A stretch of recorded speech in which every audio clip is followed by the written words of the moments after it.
Hello, guys and gals. It's Cowboy Star coming back at you. That's right, we're talking about the Dallas Cowboys. Well, as you probably already know, the Cowboys defeated the LA Rams 43 to 20 last week.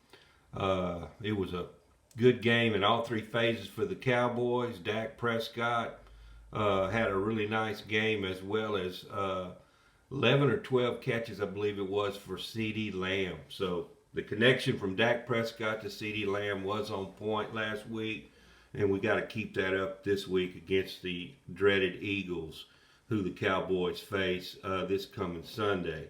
Uh, yeah, it's about time. CeeDee Lamb was clamoring to get the ball more, and the Cowboys obliged him in this last game. We had some good special teams play. Sam Williams blocked a punt, and it went in the end zone for a safety. Good special teams on Turpin. He had about a 60-yard punt return, and he had another one for 80-something yards for a touchdown that was called back. The Cowboys were doing well on defense. We got pressure on the Rams quarterback, and it was just a good game for the Cowboys all around. But I wanted to talk more about the trade deadline. As usual, the Cowboys did nothing at the trade deadline. They're trying to say they made all their moves earlier in the year when they got Cooks and all those trades that we made prior to the season. Chuma Adoga, different players such as that. You can't count that, Cowboys. Come on now. This is the trade deadline. The Cowboys did nothing. There was the 49ers made the biggest splash. They copped Chase Young from the Washington Commanders for a 2024 third round pick. So that means that the 49ers defensive line now has Bosa, Gregory, Hargrove, Young, and Armstead. Come on, Cowboys. You didn't step up to the plate there. I mean, that's pretty tough. I mean, they got a stacked defensive line. The Cowboys better hope and pray that this doesn't backfire on them. Disappointing, but the Cowboys just stand pat far too often, as they always do. This is an every year thing, and Jerry Jones, it surprises me because Jerry Jones is the one always saying, I ain't got time to have a bad time. I'm not getting any younger and all this here. And we haven't been to the Super Bowl in going on 28 years. But another move that was made by another team, the Jaguars got offensive lineman Ezra Cleveland from the Vikings for a sixth-round pick. Of course, we didn't have any sixth-round picks to give, but I would have made that call. As bad as our offensive line is on depth, I would have made that call. The Cowboys didn't even attempt. In fact, Jerry Jones said he's not making any calls. If there's any moves to be made, they'll have to call me. So I don't know what kind of thinking that is. Never heard of nothing like that. But the Cowboys aren't going to get any better and improve themselves at the trade deadline if they have that kind of mindset. On injury news, Tyron Smith, who is always seems to be out and hurt. We knew this. I don't know why they re-signed him. I knew this was going to happen again this year. The plan is for him to do the walkthroughs and practice Saturday and then play Sunday. But I don't trust this because of the fact that he didn't play or practice Tuesday or Wednesday. So you mean to tell me he's just going to do walkthroughs and then he's going to miraculously be ready to play Sunday? No. If he does get to play, he won't last it very long. And then Chuma Adoga, who was his backup, had a low ankle sprain, and now they find out he's got a bit of a knee injury going on. So he's kind of questionable for the game. He can't play, and Tyron can't play. Then Austin Richards will be the starter at left tackle, which he didn't really do all that bad last week when he was put in the game. But they're facing a great defensive line, by the way, this week in the Eagles. Jaron Curse, He's back from a toe injury. He should be good to go. Uh, I mean, that's pretty much the major injuries.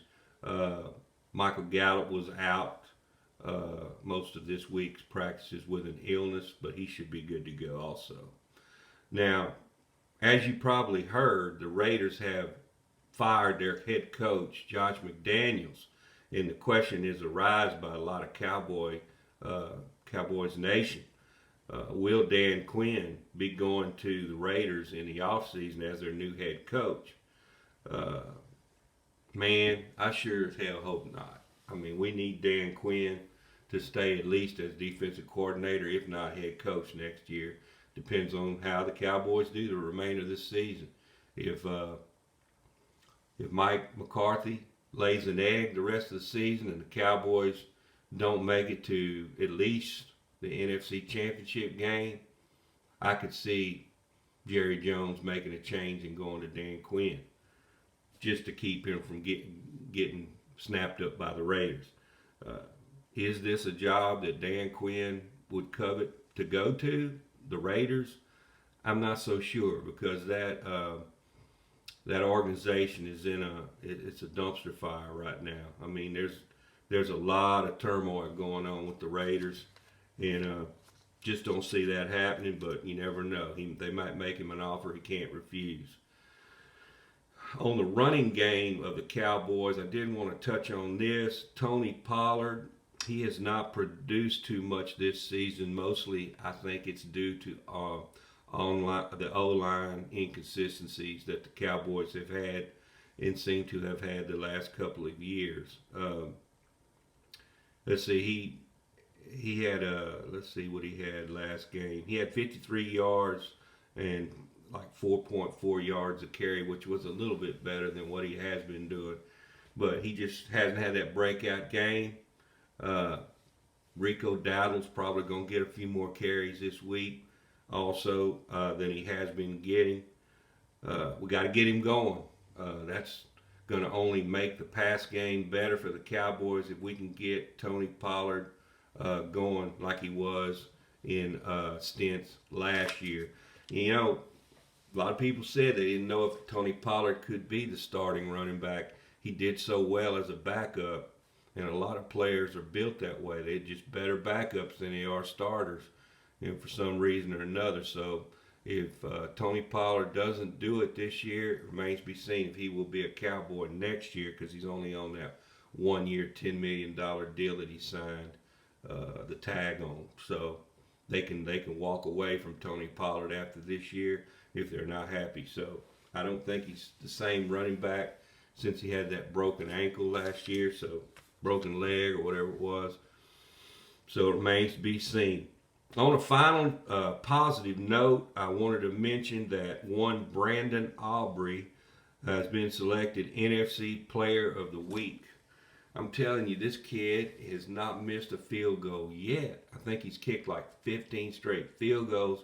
He's only missed one extra point. His very first extra point he missed. Other than that, he's been stone cold perfect the rest of the year. So what a steal the Cowboys have so far with Brandon Aubrey. He's automatic, man, when he gets back there. And I feel real good. Hadn't felt that good about a kicker the Cowboys have had in quite a long time.